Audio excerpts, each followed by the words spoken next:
சிவனும் முருகனும் ஒன்று என்பது சைவத்தினுடைய தத்துவம். நடேசன் வேறு குகேசன் வேறு அல்ல. நடேசனும் குகேசனும் ஒன்றுதான். எப்படி?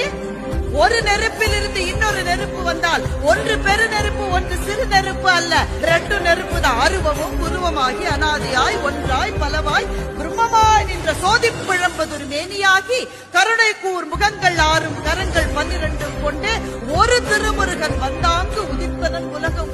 ஒரு நெருப்பில் இருந்து இன்னொரு நெருப்பு வந்தது. குகேசனும் நடேசனும் ஒன்று.